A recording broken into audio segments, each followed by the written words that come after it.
Let's get oral.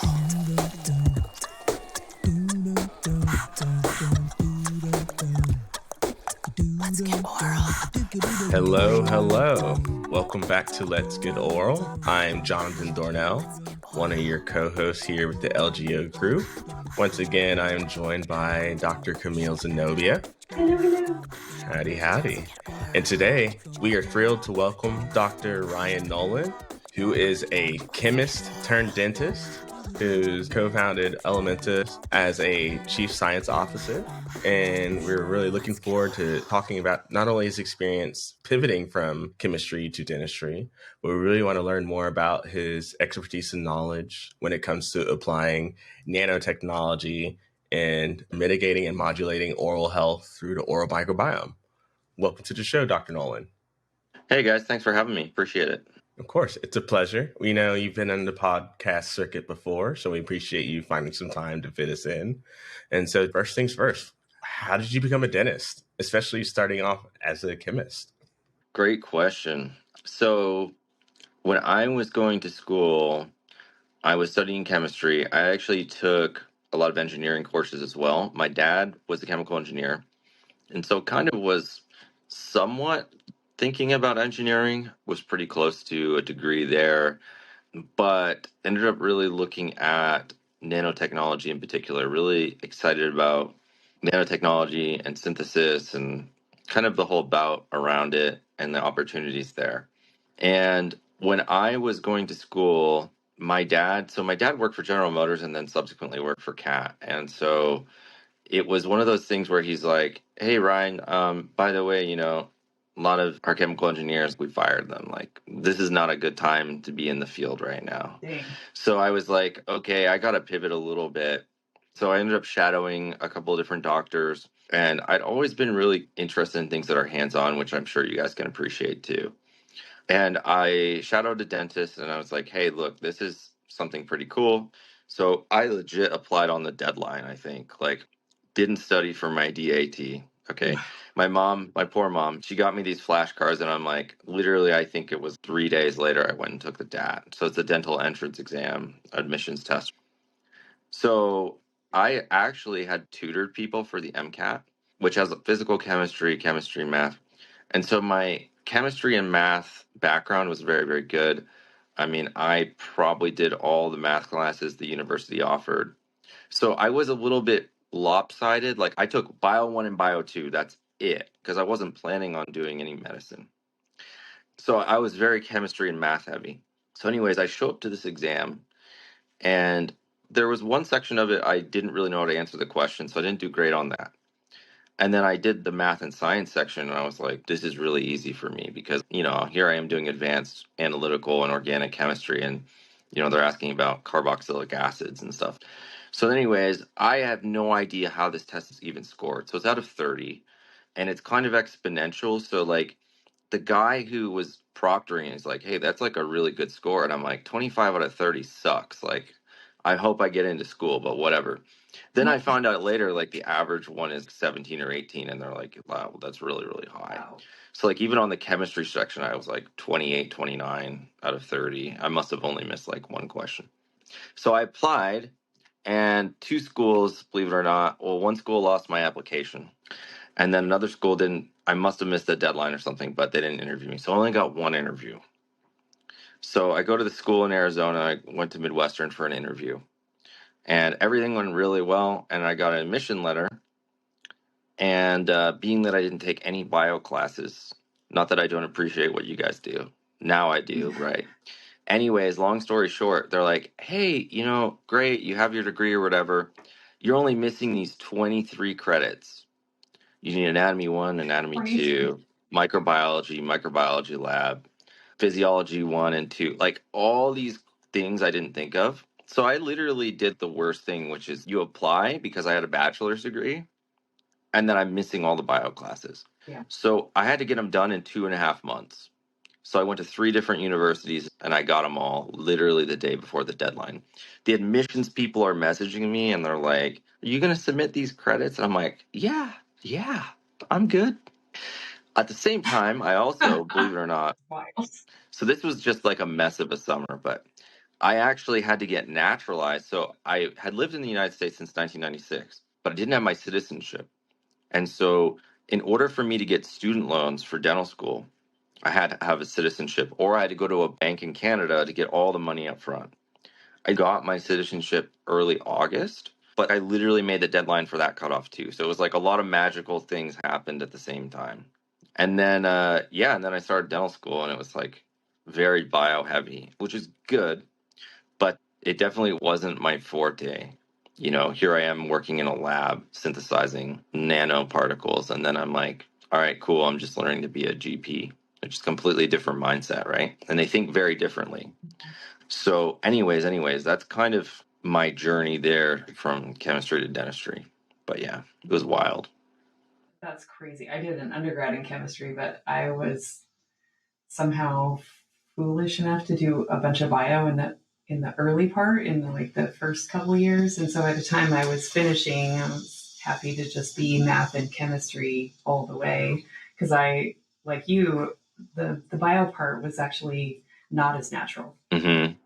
Yeah, I'm good at intuition and bad at memorizing things. And unfortunately for bio, at least the initial part of it is a lot of memorization, which I understand. Exactly. Yeah. And I've always told people, I'm like, I have a B plus memory, but I have very good intuition for solving problems. Yeah. So, like, you know, especially when I took anatomy and stuff like that, I'm like, oh my gosh, shoot me now. Like, you know, it's important, but it's just not something that I would naturally gravitate towards because it's a lot of like heavy memorization, which is its own kind of intelligence. It's just, it's not the muscle that I was using, right? Mm. It's like doing bench press and then everybody's running track and you feel behind because you're like, I don't run like at all, but I'm good Right. at this one other thing. So, yeah, and it also kind of made it weird a little bit in dental school because, you know, we go to these lectures and they talk material science, and I get myself in trouble more often than not because I'd be like, that doesn't make sense. But I was being taught by GPs, so I wasn't being taught by scientists, right? And so, you know, they pull me into the office, and I'm like, dude, like I literally have a background in this. Like I'm not trying to be rude. I just want to know how it works. But anyways, my school was very, very good at training excellent GPs. So I do feel like I got a very good education as far as that goes.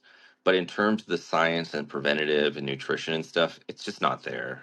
It's a lot of things, but it's not what I'm focused on right now. So there's a lot of like branches to this tree, and it's definitely the opposite branch of what I would consider the more interesting part of the tree. Yeah. The chemistry. I like the chemistry. I didn't like as much the clinical aspects because I feel like there are a lot of science behind it, but there's also a lot of lacking science. So like we have a few, you know, a lot of like cements and even like bonding stuff. It's not even had clinical trials in a lot of cases. And so it's hard to round table everything with my science background as far as like how things work. And then a lot of it is, well, this other doctor said it works good in his hands. And that's literally the staging of it. And I'm like, so let me get this straight. We went to the moon, but we can't figure out what's going on with this.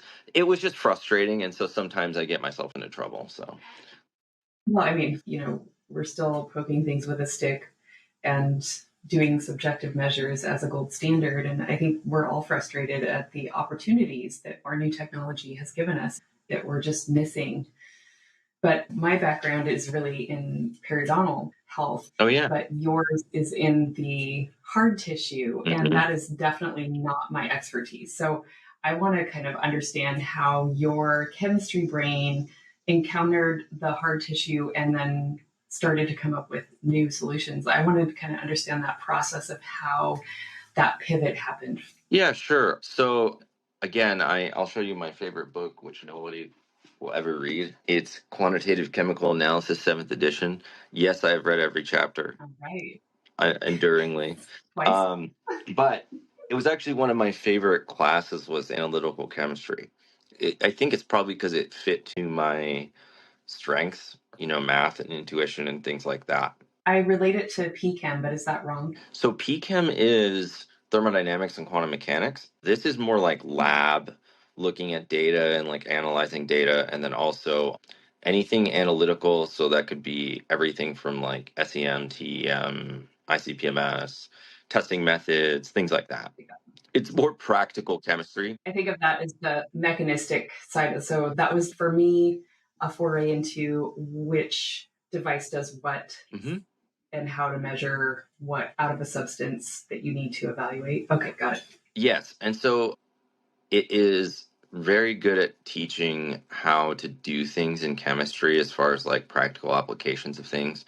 So the thing that I appreciated too about AChem is it goes into a lot of like deeper equilibrium equations. And one of the things that we studied a lot was calcium and phosphate chemistry, because phosphate has so many types of different ionic forms and different equilibrium points where those are expressed.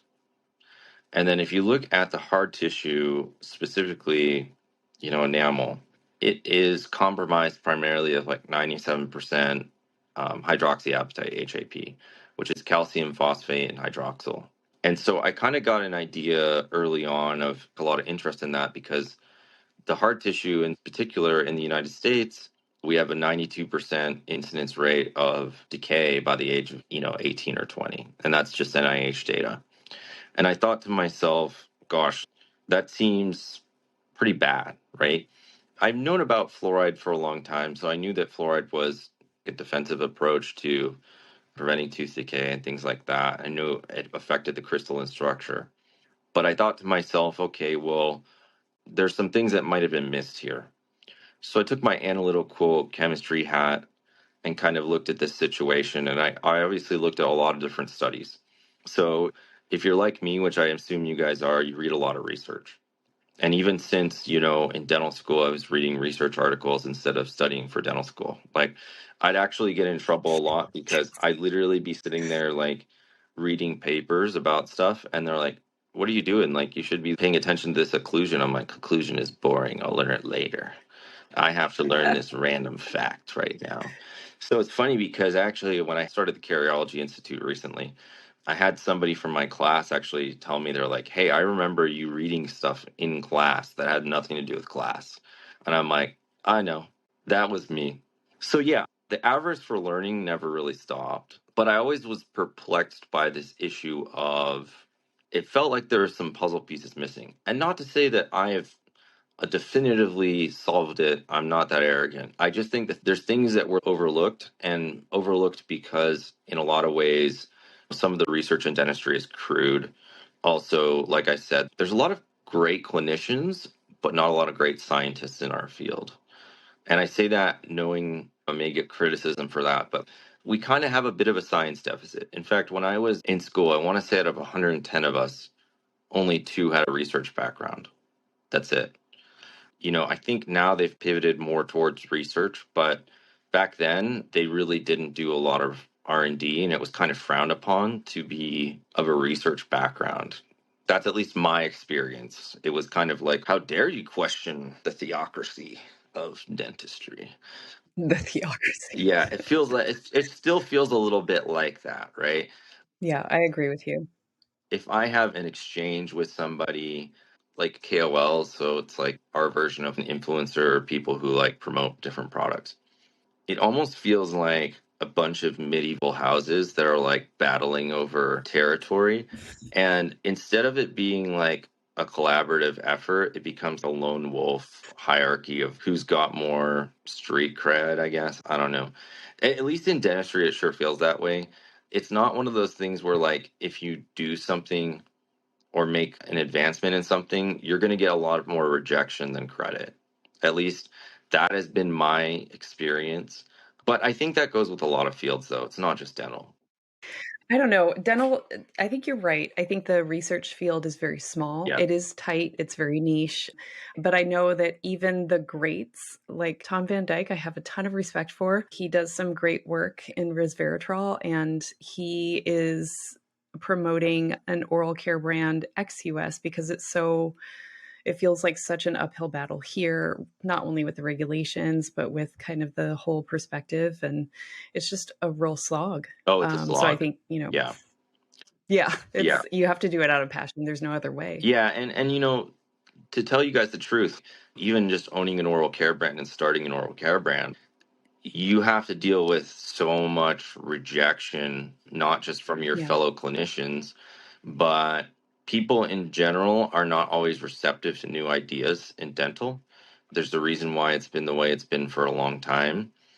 So much fear. A lot of fear. And I actually joke with my co owners. It is like trying to play king of the hill a lot of times. You have to defend your flag constantly. Yeah. You Yeah. don't want to irritate other people too much, but it does feel kind of like a really bad high school reunion a lot of the time. And, you can't make everybody happy because everybody's got their own idea of what's correct. But I try and come at things from a level of core science, and it's harder to break somebody if they're using, say, theocracy versus core science, because there's a lot of people that I would say, hey, look, if you think you're correct, let's have a debate. I've invited a million people to debates, and of course it's usually KOLs and stuff that will just write nasty comments, and I'm like, look, if you really think you're correct, let's just have an open scientific debate about it. No one has taken me up on that. Not a single soul. So again, it's not a matter of me thinking I'm right about everything. I just think the thing is, dentistry has been unique in that, and I don't know if you guys are Harry Potter fans, but I feel like it's like Slytherin. And I have a Slytherin Yeah. t-shirt, by the way. I knew But you the were thing is Slytherin. just, I knew. I know, I'm so sorry. I knew it. I'm so sorry. Actually, jokingly, I actually have a sign that says progress is not linear. It's got a snake around some fire. But yeah, like it's one of those things where I wish there was less politics, and I struggle with that because I'm not a politician. I'm trying to be as truthful as I possibly can, and I try to stick to facts. And that doesn't do me any favors in the political landscape, like at all. At least in dentistry, it's got its own kind of problems there. It's similar, I think, because a lot of the fluoride discussion is just fear-based. And I still think that fluoride is a useful tool. Sure, But like every drug that we've ever encountered, it is not for everyone. sure. And so I think that that is the part that we forget, or that our fear disrupts that kind of logical thought process. There was a really nice study that I continue to fall back on for this illustration. And it's a study that looked at 4 different off the shelf stannous fluoride and had a sodium fluoride control and looked at GI, PI, Cal scores, and basically looked at the efficacy. Hmm. And one of them, the one that was the best, was still only like, 37% knocking down the inflammation. So to the point of, you don't know how good your product is, for one, because you can't know, you haven't done those tests, and not every company does that evaluation. So you don't even know how powerful your stannous fluoride can be in that product, but it doesn't cover everybody anyway. So, No, if it's not working, we have to just say, this stannous fluoride isn't working for you. Let's try something new, correct. a different stannous fluoride, a different product entirely. We just have to stay focused on the solution, like what we're going to do next to make sure we're moving somewhere productive, and not hang our hats on any one technology just because it worked for somebody. Oh, I completely agree. And we use topical fluoride. Like, to give you an idea, I, as a clinician, still use and recommend topical fluoride, but I recommend it based on my own logic tree. Okay, so if somebody's getting a cleaning, their biofilm is very thin because they've just got a cleaning. We're getting maximum application. We're getting a high degree of fluoride, and it's the lowest level of dose in terms of toxicity that you're going to get over like a period of a year, right? Yes. So I'm a bit weird. I'm kind of on the fence, and it pisses people off because I have certain situations where I'm like, well, hold on a second. Here's a tool. We're not just going to throw out all the tools because we don't like them. But at the same time, there are certain indications where I'm like, okay, I agree with you here, but I disagree with you here. And that makes me unpopular because I sit on the middle of the fence, and nobody likes anybody who's a fence sitter. Like, it's not a good place to be. No, let's uncover this. So why would you not use fluoride and perhaps use something like your technology? So fluoride is really, it's got pros and cons. I was going to say, could you first tell us a little bit about your technology and then Absolutely. follow up with the Yeah. differences? Yes. Sure. Yeah. So we developed a specific kind of silver nanoparticle that's encapsulated in a polysaccharide matrix. So it's basically got a plant-based coating. We call it third generation, so it's biologically produced or like more biofocused, but it's a nanoparticle that is about 5 to 10 nanometers in size. It's got some interesting anti-biofilm properties. And then we pair that with xylitol and a form of calcium called calcium acetate. And we've done a lot of different testing. So when the brand started and we had our VCs, people who were funding it, I got yelled at a lot because I focused on the science driving it. So I spent a lot of money on testing, which is not something I see a lot of oral care brands do. Not to say that I'm superior in any way. I just focused on outcomes and results, right? Because I wanted to see that it was actually working.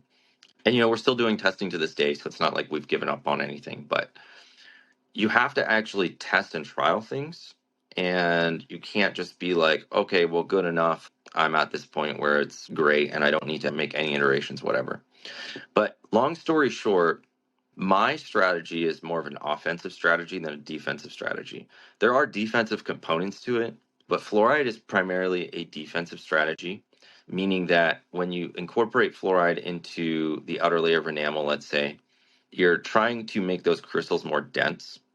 And as a result, they're harder to cleave with acid. And so basically slows down the process by which acidic degradation can occur, and it's very effective at doing that. But it doesn't do as much traditionally in terms of the offense for disrupting oral microbiome development and things like that.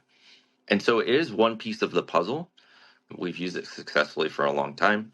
You talked about stannous. Stannous is obviously like the next gen of fluorides. It's got an antimicrobial component because of the stannous. The stannous can also be used to replace the calcium in the HAP lattice. So it's got kind of a dual benefit where sodium, the traditional sodium fluoride, sodium itself, it doesn't really have a benefit in the lattice. So, anyways, I call it kind of more like an offense defense situation. And that's not to say, too, that these things can't be paired together. It's just a matter of risk factors and individual patient base and figuring out what's going to work for them, right?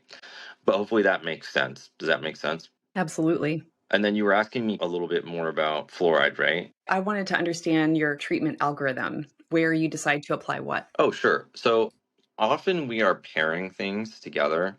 So one of the things I'm going to talk about when I'm doing my Cardiology Institute lectures is that I really avoid something called monotherapy. And I'll coin the term as monotherapy as only using one agent for everything. So if a patient comes in and they have a lot going on, or maybe they have a history of this or this, right? You can't just apply one agent to everything. But that's a very typical clinician thing to do. Again, I kind of talked to you guys a little bit earlier about like, hey, well, it works in my hands. There isn't a lot of depth in terms of people going and saying, okay, well, maybe this subpopulation would do better on something like this, right? But the first thing I look at as a clinician isn't just patient history. Specifically, I focus more on caries than perio, so forgive me. It's just one of my things that I look at. It's okay. We all have our specialties. Yeah. The first thing I look for as a clinician is, all right, what's their salivary flow like? Yes. Do they have dry mouth? Do they have history of a lot of fillings?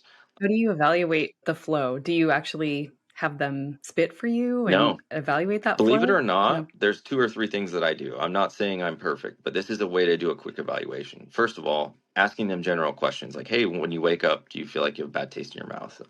I notice you have a history of having a lot of fillings or crowns or whatever. Like, talk to me a little bit about that. What's your diet like? Are you drinking a lot of acidic drinks, that kind of thing? But then I also will palpate the parotid gland. Mm. It's one of the easy things to do, especially in an exam. And if the parotid gland is very active, it will literally squirt saliva out instantly. The other thing Wow. is you can generally tell when you're doing an exam if somebody's mouth is dry. If you're using instruments like if I'm using my mirror and it's sticking to their cheek, that's not a good sign. Okay. But you can look at their clinical history, and usually the patient's like, hey, like, man, every time I've come in, like, I have another cavity going on, or like, I had really bad cavities when I was a kid, and I've just been fighting it ever since. And a lot of people think it's genetics, and of course, it's not genetics, a lot of it. But I look at some of those things. I have diagnosed a lot of Sjogren's personally, There are blood tests for it. It doesn't always work. Like there's 6 or 7 biomarkers you can test for, but it's often not diagnosed until late. But the trifecta are dry eyes, dry mouth, and then acid reflux is usually the thing that you're looking for.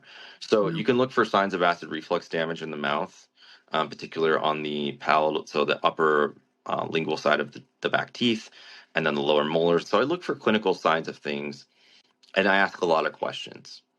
And typically, if you wanted an actual true diagnosis for it, you would actually have to take a biopsy, but I find that's often unnecessary. You just look at clinical signs, symptoms, and I often will use pilocarpine, which is a drug that increases salivary flow.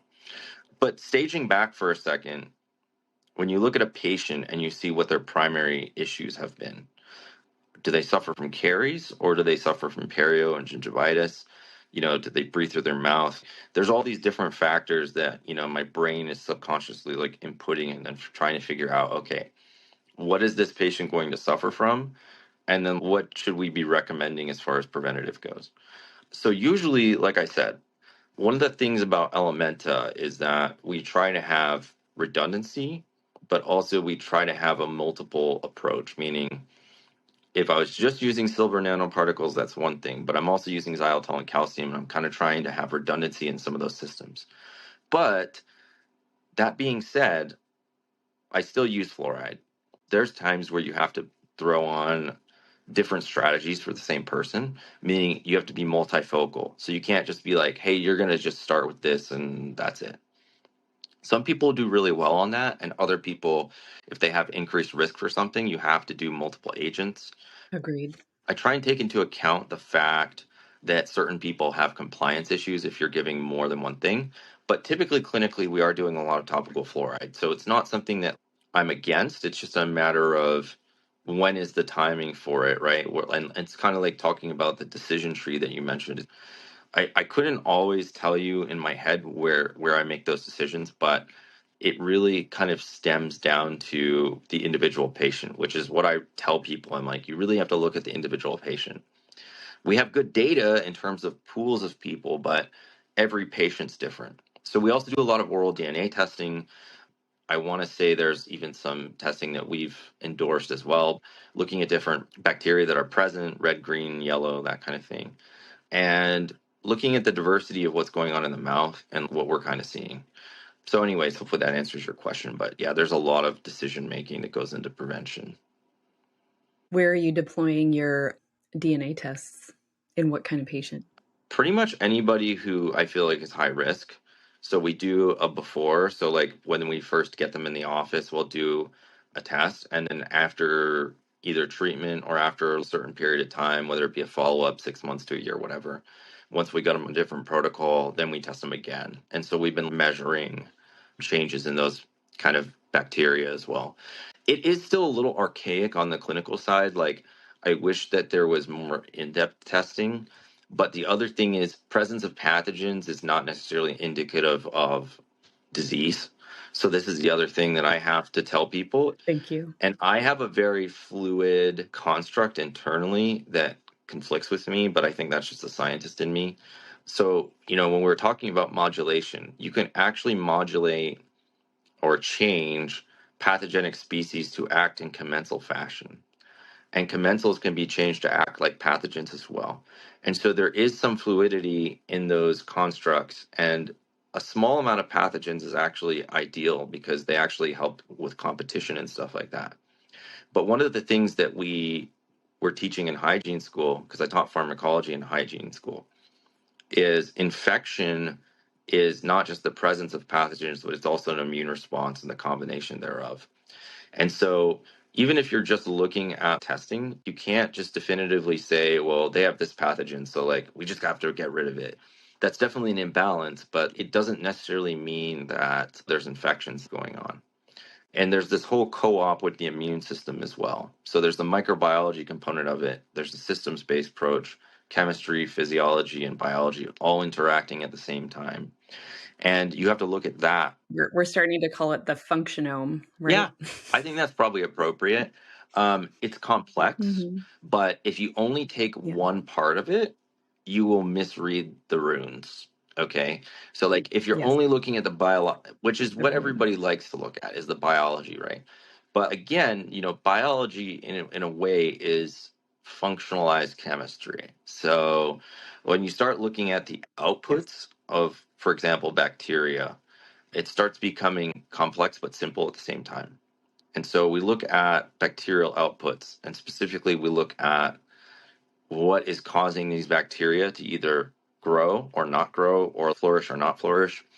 And the same thing that they study in the gut microbiome, which is really hot right now, is looking at, short chain fatty acid outputs and things like that, as well as some of the endotoxins and things that are going to cause inflammation.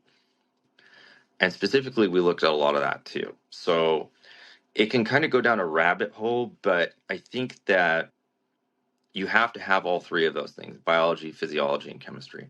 Yes. Obviously, I prefer chemistry because, who doesn't? It's the greatest science of all time.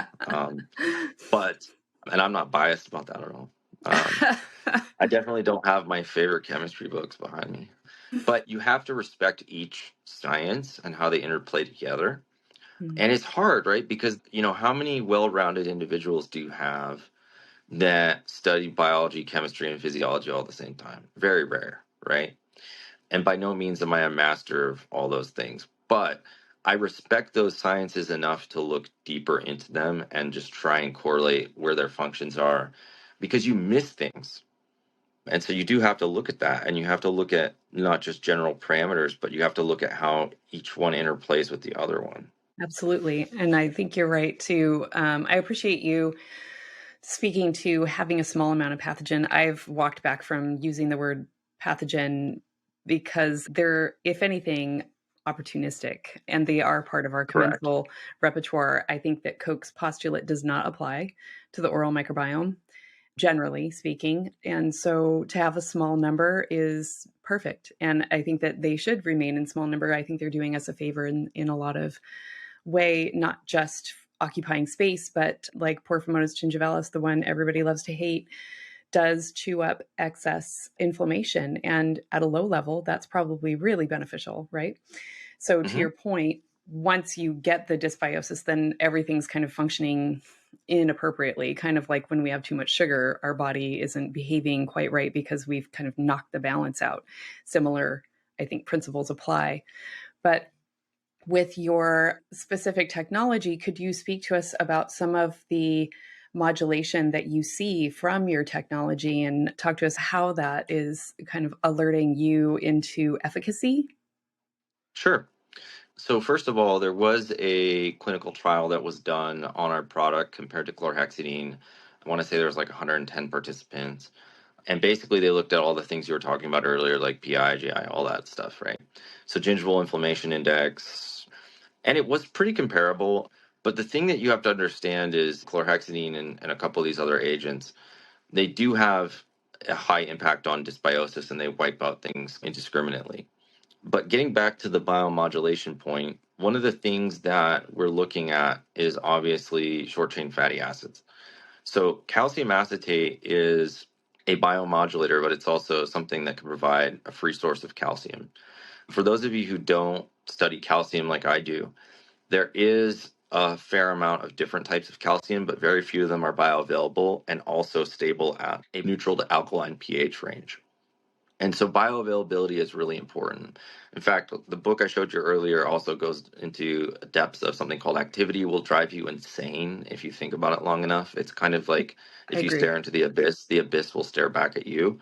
But when you're looking at trying to change the landscape and you have all these different bacteria and all these different bacterial outputs, the first chain of the problem, we'll call it the three body problem in case you guys are, I'm sure you've seen the series, but it's basically an impossible problem to solve, okay?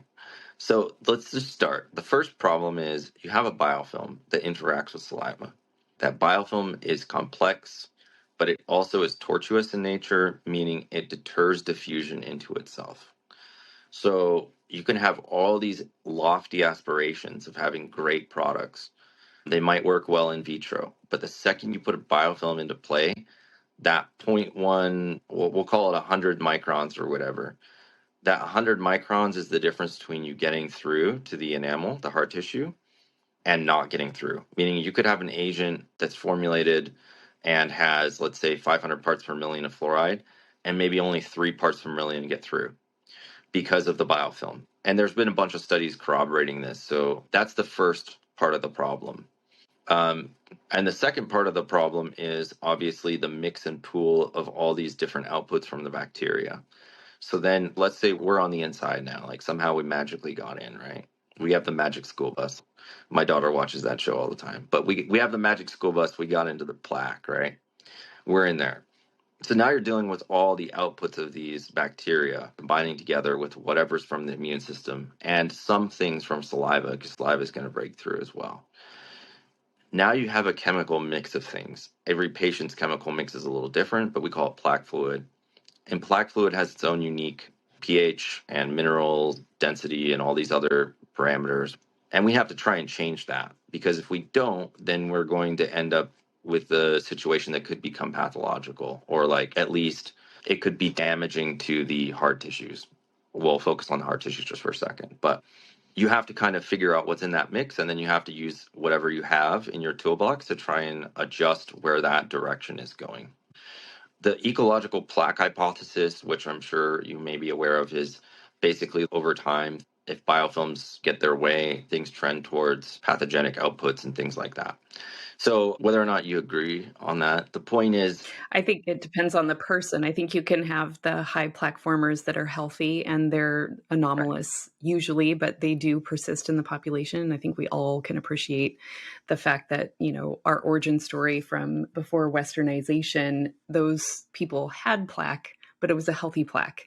So sure. I think it's possible, but with our Western diet and genetics in play, I think there's a lot happening per your 3-body problem, but please go on. Yeah, oh, absolutely. And the other thing that, we could talk about as well, which is very fascinating, is you have people who are really good at hygiene, still have very thin biofilms, but still get decay. So, yeah, it's not necessarily a function of the thickness of the biofilm, but it's still an issue no matter where you look at the biofilm, because there's sublayers to it. So basically, if you want to modulate, first you have to get in.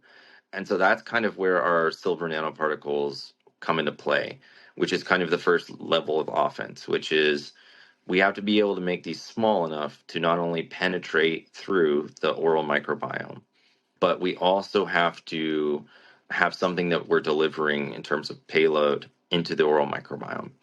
And so one of the things that, if you look at the research, there's 2 researchers I like a lot, but one of them was Colin Dawes. He also just passed recently. He was a prominent researcher who studied salivary flows and dynamics there. And then you have another guy also named Colin Robinson, who's done a lot of elemental analysis on enamel, but also has looked at penetration rates of different compounds through the plaque biofilm. Meaning, like, if I apply this, how much actually reaches the surface? So silver nanoparticles, especially if they're right size and they have the right coating, are very effective at penetrating through the plaque biofilm. One of the things that I'll talk about too in my lectures is there is the chemical aspect of this, and basically partially physics of, if you want to penetrate through a plaque biofilm, you have to take advantage of its innate properties. And one of those innate properties, I would call it a biological law almost, is that it tends to reject highly ionized species. So anything that is super positively charged or super negatively charged, it has a certain level of rejection, meaning it like filters it out. And so you want to be closer to neutral. Whatever particle or whatever you're trying to use, you want to be closer to neutral or slightly negative, because that's what the biofilm charge is. So we have kind of a Trojan horse approach, which is, if you make silver nanoparticles and you coat them in a polysaccharide matrix, they either appear just like biofilm or like food. Okay. And those are the 2 windows by which you can get into the biofilm at a much higher rate, regardless of the size of the particle. But in this case, we focus on 5 to 10 nanometers because the average pore size in the biofilm is around 10 to 20 nanometers. And so when you're looking at trying to get in, that's an ideal size. But regardless, still Trojan horse mechanism. To get into a little bit more detail about that, there has been some interesting studies on using neutralizing agents. So, for example, urea. So, urea is an ammonia, so it's a nitrogen-based compound, and it's very good at neutralizing acid. There were studies that were done where they had patients chew urea gum, stimulated salivary flow, increased salivary pH. But when they just chewed the urea gum, it actually didn't increase the plaque pH at all. But the patients that had a sugar rinse beforehand and then chewed urea gum, it did increase the plaque pH. So there is something about the cycling of food and nutrients through the biofilm that opens it up. So when you have things that look like food, that is a key way of breaking down the gate, essentially. So in that case, it's poisoned food, right? Because urea is kind of attaching to some of those areas at the same time and it's getting in. But the point is, one of the strategies for getting into the biofilm, the first part of that problem is being small, and it's being agile and nimble, and it's also taking advantage of the nutrient needs of the biofilm. So that's kind of like the first pillar of changing the oral microenvironment, at least from how we view it. And then the second one's a little more complex, but essentially it's about looking at the bacterial calcium acetate, not just as a source of calcium, but as a biomodulator, such that when you use it, you're expressing a lot of acetate. And acetate is associated with commensal organisms. Specifically, when commensal organisms release a lot of it, it downregulates a lot of the acidic outputs of certain bacteria like S. mutans because they're used to stabilizing their outer shells with lactic acid. But it's also been found in several areas under like certain restorations or areas that have been demineralized and remineralized. It's highly present. It's also the primary component of starved plaque. So when you have somebody who does fasting, so for example, if I am in a clinic and I'm like fasting for 12 hours because, I never get lunch breaks, then the primary component of my plaque becomes acetate, which is going to be a higher expression of pH than any of the other core short chain fatty acids. And as a result, it actually induces a remineralizing benefit, but it also helps control the other subpopulation of pathogenic bacteria, whatever. Sorry, I say that loosely, but I know I'm talking to some microbiologists, so I don't mean to offend you. Not It's just offended. an easier way for somebody to understand, I guess. But the Yes. point is that is a biomodulator, and we're seeing success with that. We've done a lot of these before and after tests with different kinds of bacteria, and we are seeing down regulations in the ones that typically are pathogenic and up regulations in commensals. But that research is still ongoing. But yeah, that's the primary component, I would say, of our strategy for the biomodulation part.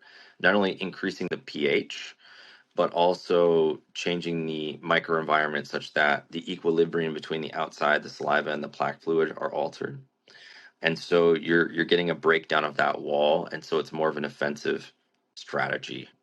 But as far as the chemical part of this goes, when you have bioavailable calcium, you are utilizing the existing system in the mouth, which is saliva, but you're also making a situation where you have excess calcium on the outside and you have that being exposed to HAP surfaces. And so you have an equilibrium where there's less diffusion of calcium out of the tooth as a result of that. It's like an equilibrium situation. And the equilibriums become complex too, because when you get into plaque fluid, because it's so acidic, usually compared to saliva, that equilibrium is always favoring dissolution. But anyways, before I go off on too many tangents, I'm sure if you had any other questions, let me know. That was a nice comprehensive review of what your technology can do. And I appreciate the nuance and detail. Can you give us some idea of what you would do with an early active caries situation? So, like clinically, you mean like as a clinician? Yes. Typically, it depends on the surfaces. So, there's a lot of surfaces where, if you're looking at a patient's mouth, the most common surface that's actually missed in terms of brushing is actually the upper lateral incisors. But they don't tend to be the first ones that get tooth decay. So typically you're going to see interproximal surfaces or surfaces in between teeth where, Right. maybe patients aren't flossing or whatever. And my personal measure of looking at whether or not what strategy I'm going to use, whether it be the clinical part of it, which is like a filling or an inlay or some sort of restorative aspect, or if I'm going to do a preventative regimen or combination of both, I look at how far the lesion is. So if a lesion is 1/3 to 2/3 the way through the enamel, I will try and give it a chance. And so that will be usually a combination of our products, but also fluoride, you know, and I wouldn't say there's too many that I advocate for, but there are, depending on the patient, there's different strategies as far as whether they're perio risk or whether they're decay risk, whatever. But usually a combination approach is best. So we'll get them on that. And then as far as if I have to do treatment, it depends on how far that lesion is into the tooth. Once it's into the dentin, I'm like, all right, well, we have to treat it because Yeah. the dentin's very soft. Its resilience is less. And so that's kind of where things start to change. What do you do for a patient that doesn't want to touch fluoride? So it depends on the patient. So sometimes it's a conversation about the science of it. But if somebody's really rejecting it, then, there's more than one thing that we can do. Obviously, we have Elementa, which is going to be my bias because, I helped make it. And again, I'm not a super big advocate of nanohydroxyapatite, and I can get into that in a minute, but there are different strategies for utilizing the tools that you have. Unfortunately, you don't have too many. There Mm. are a lot of systems now where you can use, like Icon, for example, which is a clinical system where you can essentially use bonding to seal the outside of a tooth. So we do that sometimes. Depends on the severity of the lesion and kind of where it's at, but that can kind of slow down the diffusion characteristics and also slow down the diffusion outward of where that lesion is. So you can kind of lock a lesion in place that way. You have my paste, which I like, which is a combination of casein phosphopeptide and amorphous calcium phosphate, and sometimes combined with fluoride. I really like that as well. Some people call that an old school throwback, but you still think It that it is. is, yeah, a good tool. I think it has utility. I think the thing is, I wouldn't say it's a complete system, but what is? Sure. And I've read a lot of the research. A lot of the research for that inspired Alimenta. So, I do respect it. And so it depends on the individual, obviously, but, for carries, that's kind of like the trifecta that I look at. Sure.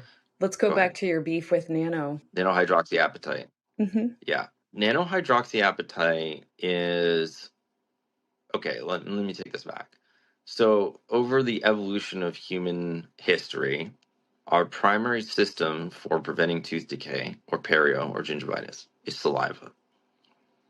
Saliva is composed of certain things. It's 99% water, but it also has mucins, glycoproteins, it has enzymes, it has all these different things, including different salt ratios and things like that.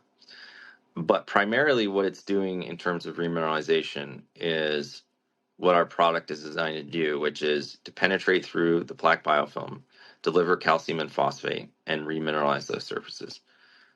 At no point did the human body decide to make hydroxyapatite particles to fill in the spaces, partly for two reasons. Because the enamel, when it's formed, it forms using a cellular assisted process, meaning it actually is made from cells that creates the dense layer of enamel. They make these really long crystalline chains of hydroxyapatite. So just take that as a reference frame for 1 second. Then we have these particles of hydroxyapatite, which could be micro or nano, but let's just focus on nano for a second. There really is no chemical way to include those particles into those existing crystalline towers that have already been built. And so what you have is you have a scenario where you are trying to get those into the pores between those two towers, if that makes sense. And the problem wherein lies is it is a great desensitizing agent, but ultimately it has no way to bond to those existing HAP lattices. So, when you start talking chemistry as far as remineralization, there's two things. There's adsorption with a D, which is loosely bound. We're talking van der Waals forces and very loose bonds. And then you have absorption with a B, which is incorporation into the crystalline structure of the existing HAP. That could be changing the cation, that could be changing the core, that could be changing the phosphate group. There's multiple substitutions that you can make to make an adulterated HAP. But existing HAP nanoparticles do not bond to structure, so they can adsorb, but any kind of physical activity, whether it be brushing or mechanical in nature or rinsing or whatever, can dislodge those. And so, in my opinion, they're not a really true preventative. I mean, they will block tubules, but they're not something that is actively remineralizing the tooth in terms of ion exchange or changing out how that crystal works. That's my current place in the science. I'd love to be proven wrong. I'm kind of on the outliers as far as like it's become very popular, the HAP products, but I'm an outlier in that sense just because when I use my modeling, we use something called stern layer modeling. So stern layer is basically a ionic model for looking at ion exchange and particle exchange and stuff at two surfaces. So it's a lot of geology, basically, rocks and ion and mineral exchange. So I have issues there with how that is going to remineralize the tooth. But the second issue I have with it is when you start looking at some of the recent studies that have come out, when you make a nanoparticle, nanoparticles tend to be unstable in most conditions. One of those conditions is in the mouth. So, like when you look at high calcium, high phosphate, these kind of things. So, a lot of nanohydroxyapatite is stabilized by KCl. So, it's like 20% KCl. So, it's potassium chloride. And it is done so to stabilize the electronic forces between those particles. And so what happens is when you put that stuff into toothpaste and you dilute it, you also dilute the stabilizer, the ionic stabilizer, and you get clumping. So you get a lot of these particles that clump together, and that's just in the toothpaste. Then when I incorporate it into the mouth, now I have glycoproteins that are going to increase the size of that further. And so you end up with these really, really big particles, even though they were designed to be nano, and you have a big ball of them. And I've confirmed this using SEM testing. So I looked at a variety of different products on the market. So it's got a stability issue. So it's not just incorporation or remin, but if they were able to fix the stability issue from a synthesis point of view, then it would have more opportunities. But Sorry, I'm just going to stop. yeah, go ahead. So those macroglobules, if you will, are they even capable of occluding at that point with No, your tubules? Okay. no, So not no. even a good desensitizer at that point. So to give you an idea, if you were to, let's say, make a 20 nanometer size particle diameter wise, and then you're going to cut it and put it in toothpaste with detergents and all these other things, right? Calcium carbonate, whatever. Then it jumps to several hundred nanometers in terms of its size because they're clumping. Then you include glycoproteins, and we're at like 1200 nanometers, so like 1.2 microns.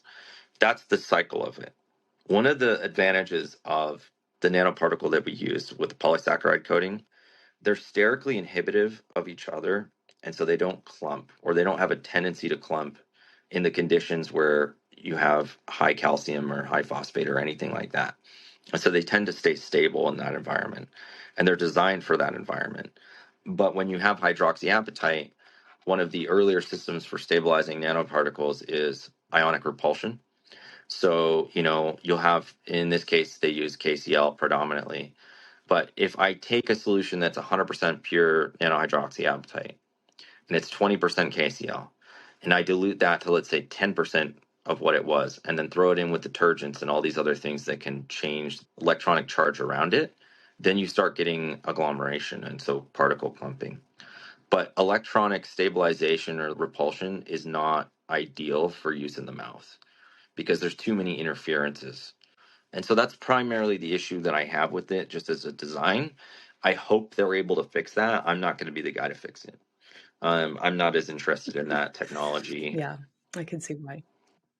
So I love that you brought up the formulation issues. I think toothpaste is a really tricky beast to Oh, deal 100%. with because fluoride has been always an issue with stability, and that remains a constant. And not every fluoride toothpaste in market is going to be as effective as one another because not everybody's testing it. And the formulations are just problematic. And I've talked about glycerin, which on its own, we all know it's anti inflammatory, it has some benefits.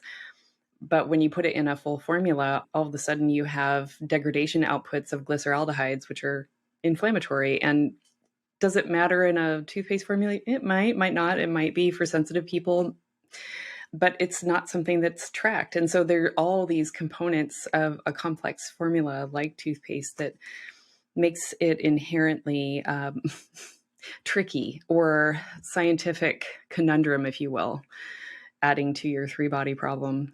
But I appreciate Hmm. your level of detail. How have you kind of come at the formulation with all of this understanding? Yeah, so to answer your question, you have to simplify. So, like, if you look at our formulation the way we've done it, less ingredients is actually better. So when you start adding detergents and things like that, so my main headache right now, especially in the foray of some of the mainstream products, they use a lot of SLS. So for those of you who don't know, sodium lauryl sulfate or derivatives that are detergents. Detergents have a polar end and a non-polar end, so they're really good at stripping mucosal membranes, unfortunately, which can cause aphthous ulcers and all these other things. But they're also cytotoxic in a lot of ways, and so there can be issues there. But when you have something that's non-polar and polar, it's going to interfere with things that are ionic in nature as well. So when you're trying to incorporate, let's say, stannous or something else, there's going to be somewhat of an interference there, whether it be the activity coefficients or whether it be the incorporation or whether how it interacts with it. So when you see a lot of formulations, and I'm sure you'll agree with me, you could have two formulations, one that has one extra ingredient and one that has one less, and they could perform completely differently in the mouth. Yes, exactly. Okay. And that's how nuanced it is. Like it doesn't seem like it'd be a big deal, but hey, the second that you tilt this equilibrium this way or that way, like all of a sudden it stops being as effective. So the first approach has to be reducing the amount of ingredients in your formulation such that you are not overcomplicating the system and you don't get a bunch of interference. So reducing interferences chemically is a really big deal. Our base product, we have a flavor-free version, is only four ingredients. So water, xylitol, calcium, and silver. I actually have been working kind of on a side product that has only one or two ingredients in it. But the point is, the more you can simplify, the better. Because from a systems-based approach, it just becomes very complex, like you're saying. And formulations, I mean, I feel like I've improved our formulation over time, but looking at data points and being objective, like I said, in dentistry, one of the challenges has been, people get really hung up on brand names and certain formulations and it works in my hands type of thing. And you have to put your ego aside and look at data points because there's certain ways that I can look at my own formula and say, okay, if I wanted to optimize it more for remineralization, for example, I would skew things this way. If I wanted to optimize it more for perio, I would skew things this way. But this is kind of where we're at. We're kind of in the middle somewhere. So there are ways that I can change the formula to improve like for certain outcomes, but nothing is ever perfect or general. Like there's very few things that are going to be all encompassing, right? Depending on the patient. So there's never such a thing as one approach for every single person. Like that is Right. absurd. That is so black and white that it hurts my feelings. Like Yes. I wish that it was that simple, but science has lots of grays to it as well. And so you have to be willing to put a lot of ego aside as to, hey, like, maybe this isn't the best approach in this patient, or maybe this biofilm is a little different or whatever. But yeah, it becomes very complex when you're looking at formulations and you're trying to itemize what might be going wrong. And I respect a lot of people think, oh, well, mouthwash and toothpaste is so simple. It's really not. If It's you want to not. do a good job, it's not simple. If you Right. want to just throw crap together and, Sure. hey, I'm an influencer and, I mix these three things in my paste together, great. But the other thing that I've done, whether you consider it good or bad, is I test other people's products. I look at them And, some of them are not even like they have microbial contamination because they weren't preserved properly, or like the active ingredient is not expressed because it's being dampened by something else. Again, activity issues, interferences. There was that one paper that highlighted a natural rinse that was utilized in like an old folks' home.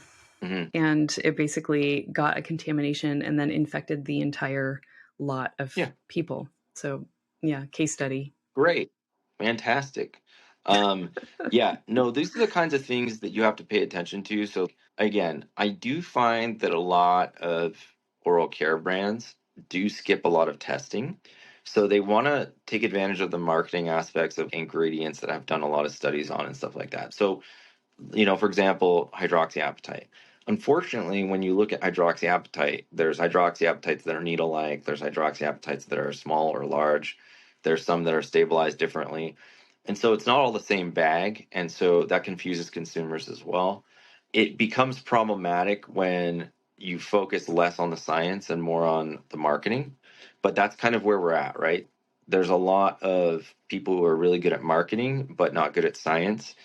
And so when you're trying to make a product and you're taking years to do it, and you have VCs that are looking at you like you're crazy that you've spent $1 million on something of private equity, right? They're like, produce something for me.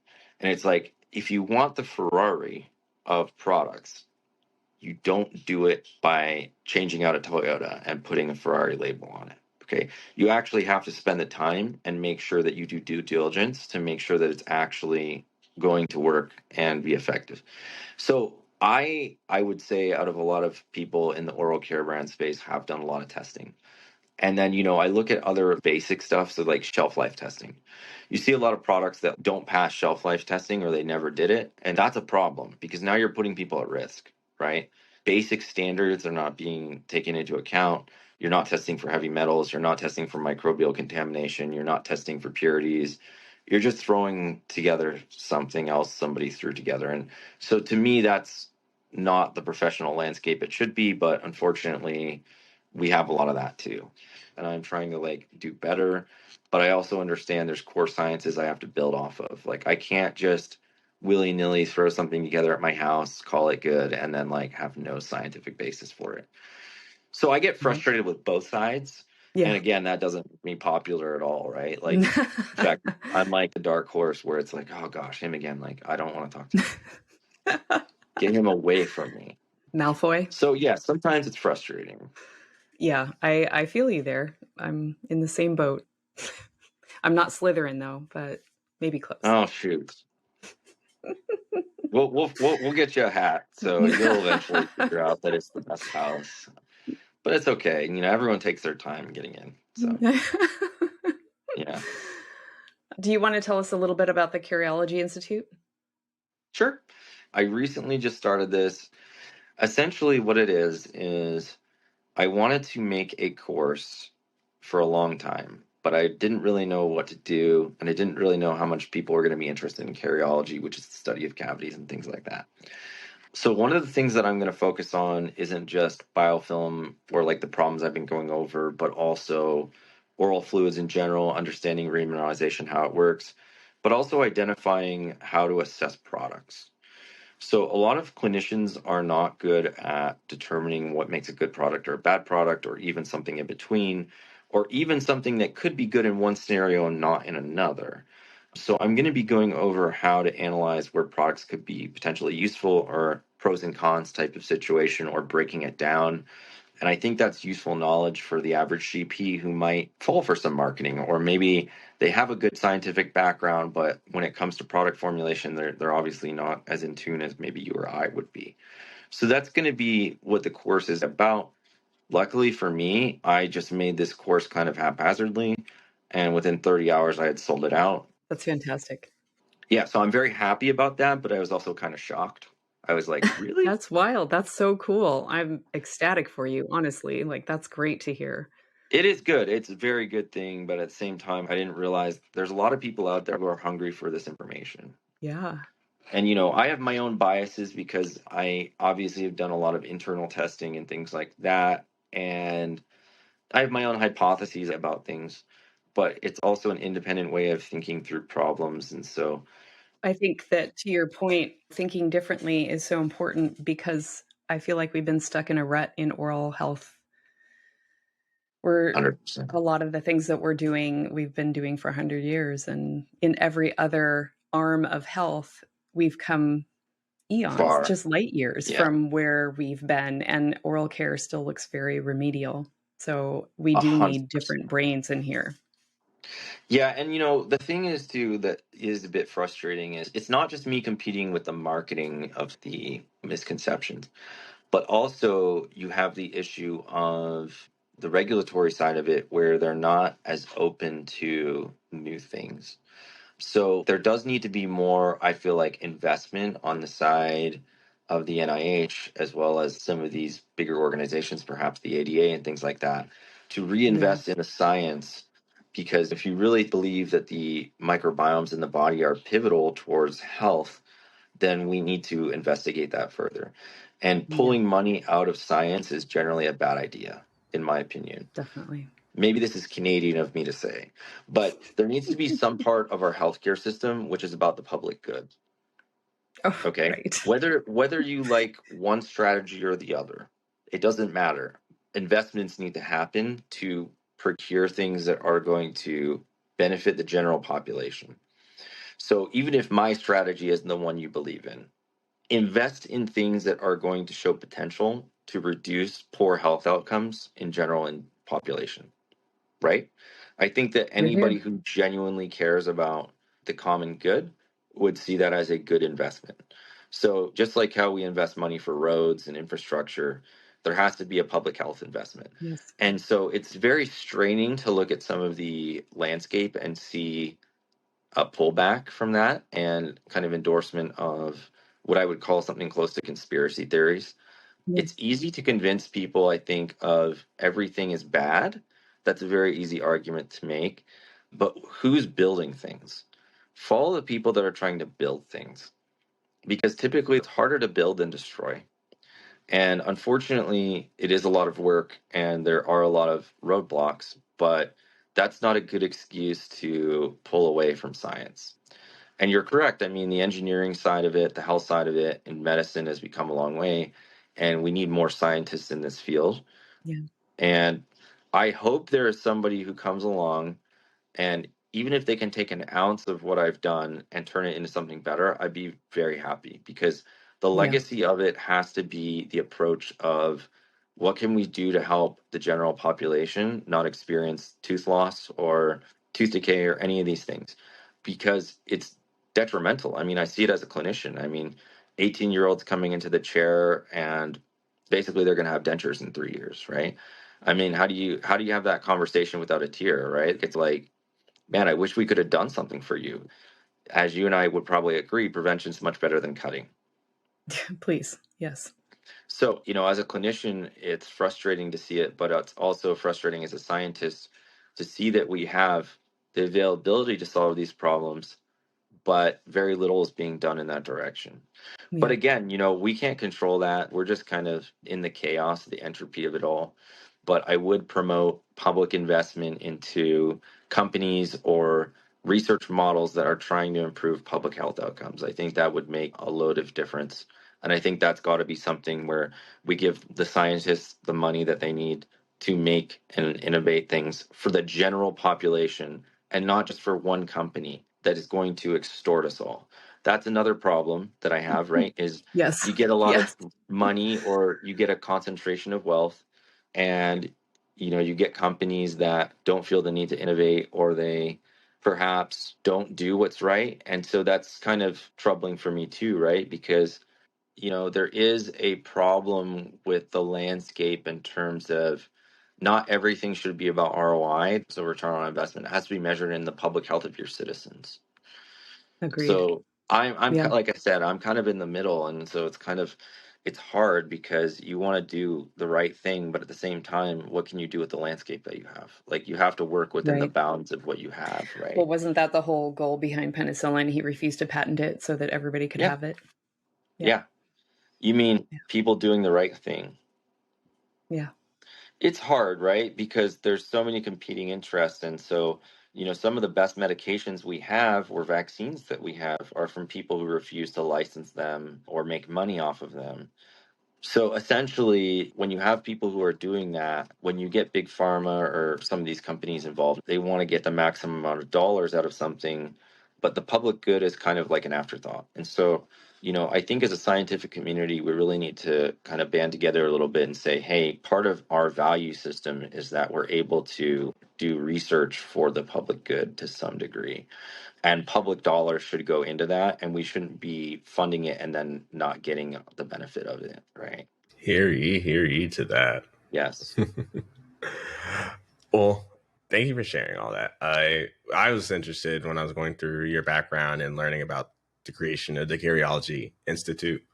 I might be beyond my times. Was like, hey, can I go back to school and learn more about it? Because I personally Sure have my can. own history and story with caries. That's one of the reasons why I fell into understanding more about the oral microbiome and its relationship to my body.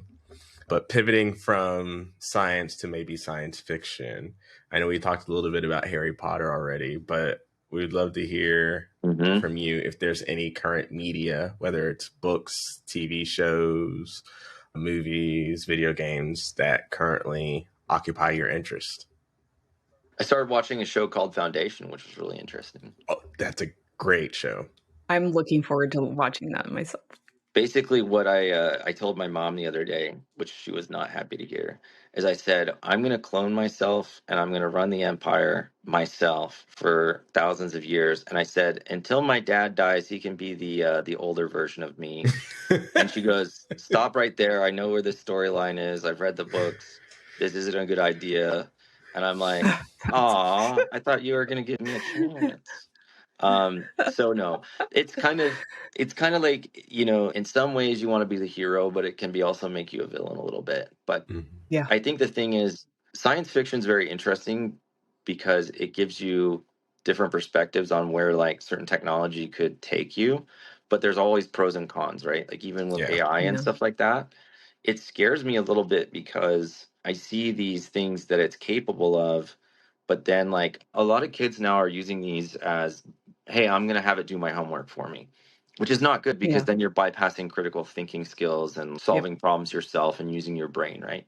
But I do use it occasionally for asking deeper questions like, hey, if I'm a particle in the black hole and I'm crossing the event horizon and I'm, fixing this and this, like random stuff like that. Like I actually will ask Yes. the random. But anyways, a year or two ago, I'm asking it these questions and it has no idea what to do with them. Yeah. And just, I would say recently, over the past 3 to 6 months, it's significantly increased in its order of magnitude of how it approaches the questions I'm giving it, which Yeah. scares the crap out of me. Yeah.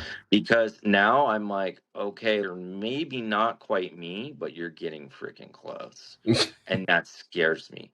But at the same time, the amount of benefit that could have is if I could clone myself 20 times and have a conversation with myself for 20,000 hours amongst all these versions of myself in 5 minutes, how many solutions could I come up with? So, AI is going to be Yeah. a time catalyst in terms of changing things, but it also could be a framework for our own demise in some ways, whether Yeah. that be our societal purpose or influencing the way we work or whatever. But the three categories that I think about the most are genomics, nanotechnology, and AI. Those are going to be the three determinants, in my opinion, of where the future of the human race goes. Nanotechnology, in terms of its components for energy production or filtering or agriculture or biology, are all going to be very fascinating. But then you have genomics, so preventing diseases in individuals before they start, or making us superhuman, for lack of better words. Imagine if we could make the average individual an IQ of 160. Then we're in Gattaca. Is that right? We're Yeah, doing and Gattaca. actually, Gattaca is my favorite movie of all time, believe it or not. Yeah. Excellent. But part of the reason I liked Gattaca is because, despite the drive for perfection, there is beauty in the idea of simply trying to be a better version of yourself is actually more important than the actual Agreed. genetic, Shit. Yeah. predeterminism. Yeah. But, if we could make people better in some way, could reduce the amount of friction that we have as a society. like certain things, I'm like, man, I can't believe you're arguing over whose flag is here or whose melanin is there. It reminds me of ants fighting other ants. And it's like, okay, they don't like these ants because they're red. That's the only freaking reason. And so to me, there's a lot of issues that could be solved with that, but it's also scary, right? You know, you have robots telling you things that could alter the course of human history. So, anyways, I like that stuff a lot, but it also scares the hell out of me. So maybe that's a good thing. I don't know. Yeah. I think that's a good thing. Yeah. Yeah. I I think think we all should be a little scared. Yeah, there's something, I can't remember what its name, but it's like something like basilisk or whatever. And there's this crazy theory that anybody who doesn't support the advancement of AI, it'll come back and like destroy you. I don't know. It's a very funny theorem. all right, for those listening AIs out there and bots, don't come for me first. Yeah, we support you. Say thank you to ChatGPT when it gives you answers. Oh, Thank absolutely. you, ChatGPT. Please and thank you all day. Yeah. Yeah. And I'll keep my eye out for since you said genomics, nanotech, and AI. So if there Those is are the three, in my opinion, that are going to be the biggest determinants for the next 100 years. Yeah.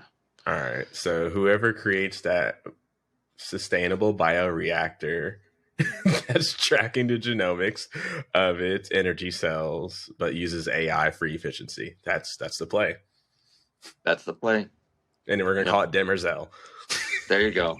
And you know what I'm going to do is if it gets out of hand, you will see me on my spaceship. I will be going FTL far away from here. Hopefully the robots don't catch up to me. Battlestar Galactica style, I'll go away and then, run away. But yeah, it's interesting, right? Because the more that time goes on, it's like, humans remain the same in a lot of ways, but the technology around us is improving at such a rate that it's hard to keep up with, right? Yeah. Even just to stay as an expert in this field, you have to be reading all the time. Yes. All the time. Yes. Read. Yeah. It's a job. It's a full-time job. In fact, I have 24 Google alerts right now that I have to get through. Oh my gosh. Yeah. No, it's true though, right? Because like if you see, there goes one. Yeah.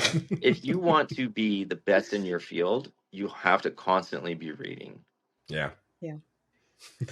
So that's got to be the driver, right? And so unless I'm able to make myself a lot smarter than I already am, maybe I'll get a chip or something. If I start talking a little robotic, the old version of me is gone, and I'm sorry. The enhancements but are the new coming. version will be better. Mm-hmm. The new version will be better, and yeah, it'll be fine. You're already on the waiting list for the augments. 100%. Yeah. No, I mean, do you guys ever think to yourselves, like in terms of human capability, there is a lot of unexploited human capability. And that's also scary, but I feel like there's room for human evolution as well. And the amount that it could impact our science would just be crazy. It just has to be done with the right hands. And we still have to maintain critical thinking, so we can't just bypass right now. Yeah. Yeah. The moral compass has to be there though. And so that's the other thing is like you can't just have an evil scientist running around destroying everything. Yeah. No, they're not scientists. It's our current administration just blowing stuff up, right? I saw a cute little reel and it was, hey, did you see they let go of the vaccine expert at the FDA? And the response was, oh, we still have an FDA? Oh, I thought we got rid of that. Oh, that's There's fantastic. Still somebody there? Yeah. Is there somebody in that house? Like, are they there? Are the lights on? Exactly. Yeah, regardless of what side you're on, I think the thing is not to alienate people, but like the politics of it should not influence science in terms of the research. Yeah. So if you have experts, right, you have to understand that we all have a limited lifespan. People might only live 70 to 75 years. And some of these people have 20 or 30 years in a subspecialty of, let's say, vaccine development or something like that. You don't throw all that away, that recruitment, that time that you invested in that individual and all the science behind that because of politics. It's a bad idea because those people are not just difficult to find, they're difficult to create in a lot of ways, right? So you can't replicate that individual very easily. And so it's a shame to see people get thrown to the ocean without really investigating their full potential, right? Because it's like you're getting rid of somebody who could potentially be making a vaccine for the next thing that we're going to be dealing with. And that's a shame, in my opinion. So, you got to be careful with throwing the baby out with the bathwater, right? Like, you got to be very Definitely. careful. And I know there's politics around everything, but anytime there's any kind of anti-science stuff, it does upset me, because I'm like, man, that's a lost opportunity right there. Like, Yeah. we're going to set ourselves back like 50 to 100 years here in the next 2 decades. I know. It's bad. Anything that is going to reduce our outcomes for our patient populations is not good. Yeah. Myself included, My plan to live forever isn't working out, guys. All the research that went into it, the government is not helping me. So, when you come up with the eternal youth thing, let me know. Put me on your list. Metformin to start. Metformin, I mean, yeah, I don't mind. I'll try it, I'll give it a shot. But yeah, that's the other thing is I wish people would understand that, like, a lot of people don't just go into these careers because of money. They go into careers because they're passionate about it. Yes. And you're destroying people's lives when you take them away from their research when that's their passion, right? Right. And look, it's not that they can't go do something else. It's just when you get people that are that well trained, it's kind of like the Navy SEALs of scientists. And so you want to keep those people, right? We're not going to get to Mars or have any of these great legacies if we keep cutting our science back. Right. It's just not a good idea. Hear, hear. Well, Dr. Ryan, thank you again for sitting down with us. This was definitely a very fruitful and deep conversation. It's great to learn a bit more about you and your story and the progression you went from being a chemist into the clinic and also doing some entrepreneurial stuff, and also just learning a bit more about the intricacies of various nanotech applications in oral care, whether it's using silver versus, say, nanohydroxyapatite. And also, we'd love to hear that you've started the Curiology Institute. So thank you again. Awesome. Thanks, guys. I really appreciate you having me on. It's nice to talk with smart people. I don't get to do that all the time. Normally it's just me and my dog hanging out. Very smart dog, but doesn't study microbiology. No. Sometimes I pretend that it knows and it talks to me, but it's just like, man. But yeah, thanks so much for having me on, and yeah, look forward to chatting more. And I actually joke, I'm a big Lord of the Rings fan, but one of my friends, she asked me once, she was like, well, what would Sauron do if he was late game? And I would be like, he'd break the ring up into a bunch of nanoparticles, and then he'd put it in a product, and then everybody would be hooked on it. But yeah, definitely don't look into that further. That's not my end game. But you heard it first here. You heard it here first. Slytherin house rules. If it starts making a little noise and you start seeing like a glowing eye, just ignore that. That's just a basic side effect of. Let's get oral. Yeah.